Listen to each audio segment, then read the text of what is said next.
বেসাইজের একটা কাশি দেই, উনি আমাকে এটাকে চার্জশিটে নিতে পারবেন না আমি যে তাকে অবজ্ঞা করছি বা কোনো কিছু করছি, আবার আমার কোনো ইয়া থাকবে না। বাট এই আইনটা আমাদের সিনিয়ররা এটা ইয়া করে না, মানে এটাকে মানে এই আইনটা আছে কিন্তু এটা কখনো ইউজ করে না। হেডশট করেছে এরকম কয়েকটা ভিডিও ভিডিও আমি খুব ডিস্টার্ব হয়েছে, এবং ডিস্টার্ব হওয়ার মেইন কারণ হচ্ছে আমি জানি স্নাইপার রাইফেল শুধু মিলিটারি স্নাইপাররা ইউজ করে, এবং আমার সাথীওয়ালা ভাইরা এই লোকগুলোকে মারছে। সো এই স্মৃতি থেকে আমি মনে করি এটার ব্যাকগ্রাউন্ড কে ছিল, শেখ হাসিনা। সো শেখ হাসিনাকে এখানে প্যারেড করানো হয়েছে এরকম একটা মূর্তি দিয়ে, আমি ফুললি জিনিসটাকে সাপোর্ট করি। তো এবং মিথ্যা, আমি সাকিব ভাইয়ের সাথে সম্পূর্ণ একমত যে একটা জিনিস, আম, আমরা থার্ড ওয়ার্ল্ড কান্ট্রি হিসেবে আমরা আহ, বলতে পারি যে ওকে পলিটিক্স এখানে নিয়ে আসার জন্য। বাট আমি আপনাকে একটা গ্যারান্টি দিয়ে বলতে পারি যে আমাদের দেশে এখন ভারতীয় ডিপ স্টেট এত গভীরভাবে আছে। এখন যদি আপনি আজকে যদি প্রফেসর ইউনূস বলে ওকে জামায়াত, সরি, আওয়ামী লীগ আজকে থেকে রাজনীতি করতে পারবে, তারা দেখবেন মাঠে নেমে এমন নর্তন কুর্দন শুরু করবে, তারা প্রুফ করে দিবে তাদের এবং ভারতীয় মিডিয়া দিয়া যে 24-এর এই আন্দোলনটা ভুল ছিল। আপনাকে আমি গ্যারান্টি দিয়ে বলতে পারি। সো সবার জন্য ওই সাকিব ভাই আবার যেটা বলেছে যে হিটলারকে, নাজি পার্টিকে তারা ওই সুযোগ দেয় নাই, এবং আমরা যদি এই হাসিনা সরকারকেও, হাসিনাকে, আওয়ামী লীগকে যদি এই সুযোগ দেই, জাস্ট এই এই মানে ওই যে ফ্রিডম স্পিচের নামে তারা মানে বাংলাদেশের ইয়াগুলো এখনো তো আমরা দেখি, প্রথম আলো, ডেইলি স্টার এখনো ভারতের বন্দনা করতেছে, এখনো করতেছে। সো এইটা আমরা থামাইতে পারবো না তখন অফিসিয়ালি যখন হবে, এবং আমরা সবাই জানি তাদের কাছে কারিগরি টাকা আছে, এগুলো দিয়ে মানুষকে বুঝাই ফেলবে যে 24-এর আন্দোলনটা ভুল ছিল, শেখ হাসিনাই ঠিক আছে এবং শেখ হাসিনা এখন ফেরত আসবে, তারা ওইটার জন্য প্রস্তুতি নেওয়া শুরু করে দিবে একদম। আহ আহ তখন এখন তো মানে জেনারেল ওয়াকার আড়ালে আবডালে ইয়াদের সার্জিস, তারপরে এনসিপি নেতাদেরকে ডেকে এনে বলে যে ইনক্লুসিভ নির্বাচন করতে হবে, জামাত শেখ হাসিনার আওয়ামী লীগের 35 থেকে 40% ভোট আছে, তখন প্রকাশ্যেই বলবে, তখন প্রকাশ্যেই বলবে। তো এখানে আমি মনে করি যে এখানে ফ্রিডম অফ স্পিচ আওয়ামী লীগের জন্য দিলে Bangladesh will go for a disaster.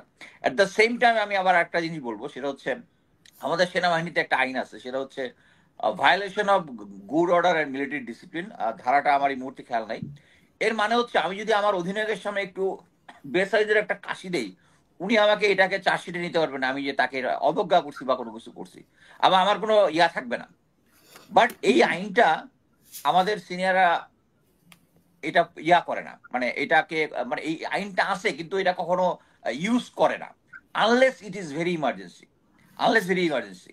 So আমি মনে করি এই যে মেঘনা আলমের যে ঘটনাটা হয়েছে, মেঘনা আলমের যে ঘটনা হয়েছে, এখন আমরা চিল্লাচিল্লি করতেছি যে এই আইনটা কালো আইন, অবশ্যই এই আইনটা কালো আইন, কিন্তু এই একটা থার্ড ওয়ার্ল্ড কান্ট্রিতে যেখানে ফ্রিডম অফ স্পিচ যদি যখন দিবেন, তখন এটা এটা একটা মানে বলে না ডাবল এজড ওয়েপন, দুই দিকে একটা ছুরির দুই দিকেই ধার, দুই দিকেই কাটবে। এখন এইদিকে এদিকে বেশি ফ্রি দিবেন, ওদিকে এটা নিয়ে একটা সিচুয়েশন তৈরি হবে, এদিকে দিবেন ওদিকে সিচুয়েশন। এখন যদি আজকে যদি মেঘনা আলমকে ওই আটক আদেশটা না দেওয়া হতো বা না দেওয়া হতো, সে এখানে ইয়া দিয়ে এমন একটা সিচুয়েশন তৈরি করতো, এর সাথে মিডিয়াগুলো মিলে দেখা যাবে বাংলাদেশ এবং সৌদি আরবের সম্পর্কটাকে একটা ক্রাইসিস পয়েন্টে নিয়ে যেতে পারতো। সো আমি মনে করি এই আইনটা বাংলাদেশের জন্য উচিত। আবার এট দ্য সেম টাইম যখন একটা ফ্যাসিস্ট সরকার আসবে, তখন এটা দিয়ে মোটামুটি পাবলিক করে দিবে। সো এটার মধ্যে আমি মনে করি যে গবেষকদের এটা নিয়ে একটা আরো গবেষণা করার দরকার আছে যে আমাদের মতো থার্ড ওয়ার্ল্ড কান্ট্রিতে এটা থাকবে কি থাকবে না।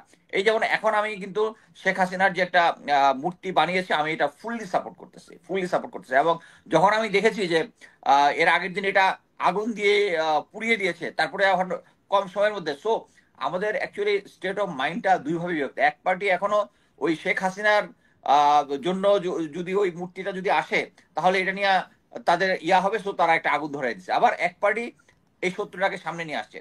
সো এখানে অ্যাকচুয়ালি মানে আমি নিজেও আমার নিজের স্টেটটা বললাম যে আমি এটা সাপোর্ট করতেছি, বাট আমি মনে করি যে পহেলা বৈশাখের অনুষ্ঠানের মধ্যে রাজনৈতিক না নাই ভালো, না নাই ভালো আমি মনে করি। বাট এটা কিন্তু আমি এখন এই বর্তমান, কারণ আমার স্মৃতিতে এখনো 24-এর গণহত্যা যেটা আমরা নিজের চোখে দেখেছি, আবু সাইদকে দেখেছি, মুগ্ধকে দেখেছি। আমাকে কয়েকদিন আগে কয়েকজন ইনবক্সে আমাকে যে যারা স্নাইপার রাইফেল দিয়ে হেডশট করেছে, এরকম কয়েকটা ভিডিও ভিডিও আমি খুব ডিস্টার্ব হয়েছি। এবং ডিস্টার্ব হওয়ার মেইন কারণ হচ্ছে আমি জানি স্নাইপার রাইফেল শুধু মিলিটারি স্নাইপাররা ইউজ করে, এবং আমার হুম। সাথীওয়ালা ভাইরা এই লোকগুলোকে মারছে। সো এই স্মৃতি থেকে আমি মনে করি এটার ব্যাকগ্রাউন্ড কে ছিল? শেখ হাসিনা। সো শেখ হাসিনাকে এখানে প্যারেড করানো হয়েছে এরকম একটা মূর্তি দিয়ে, আমি ফুললি জিনিসটাকে সাপোর্ট করি। পুলিশ বাহিনী কিন্তু একদম মহিলা পুলিশও নিয়ে গিয়েছে ওখানে। তো হুম। কোন প্রক্রিয়াটা ভুল হয়েছে এটা আমি জানি না, মানে উনি কোনটা মিন করতেছেন প্রক্রিয়াটা, ও মানে আবার আমি আপনি অ্যাকচুয়ালি নিশ্চয়ই দেখছেন যে ডিবির প্রধানকে, মল্লিককে সরিয়ে দেওয়া হয়েছে, যদিও আজকে সরিয়ে দিয়েছে। রাষ্ট্র না স্বরাষ্ট্র এইটা উপদেষ্টা আবার বলেছে যে স্বরাষ্ট্র এটা সেটা মন্ত্রণালয় সত্যি। বলছেন স্বরাষ্ট্র উপদেষ্টা আবার বলেছেন যে এটা এই কারণে করা হয় এই নাই। কারণে করা হয়নি। বাট এটা হচ্ছে আমার কাছে সেটা মনে হচ্ছে আওয়ামী লীগ আমলে যেরকম একটা ঘটনা ঘটার পর একটা ব্যাখ্যা দিত, হুম। স্যার ওরকম একটা ব্যাখ্যা দিয়েছেন। এই ব্যাখ্যাটা আমি কনভিন্স হয়নি, আমার মনে হয় দেশের মানুষও এটা দিয়ে কনভিন্স হয়নি। হুম। হুম। তো হুম। আমি যেটা মনে করি যে এখানে মনে হয় আইনের কোনো ব্যত্যয় হয় না। একজন মহিলাকে অ্যারেস্ট করতে যাওয়ার পরে ওখানে মহিলা পুলিশও ছিল, অতএব এবং যে আইনটা ছিল, আইনটা কালো আইন হইতে পারে, কিন্তু এটা একটা দেশের এক্সিস্টিং আইন, সেই আইন অনুযায়ী তাকে। এবং আমি যেটা শুনেছি, এবং আমি কনফার্ম হর্সেস মাউথ থেকে শুনেছি যে এই মহিলাকে অনেকবার ফোন করে বলা হয়েছিল যে থানাতে আসার জন্য তার জিনিসপত্র নিয়ে, কিন্তু সে আসছিলেন না, সে নিয়ে হুম। আসছিলেন না। সো এই কারণের প্রেক্ষিতে তারা বাধ্য হয়ে তাকে অ্যারেস্ট করতে গিয়েছেন। এবং আমি বলবো এই উনি Meghla Alam is not a decent personality, কারণ উনি যখন লাইভ করেন, উনি অ্যাকচুয়ালি গায়ে একটা জামা পরতে তো সেকেন্ডের বেশি লাগার কথা না।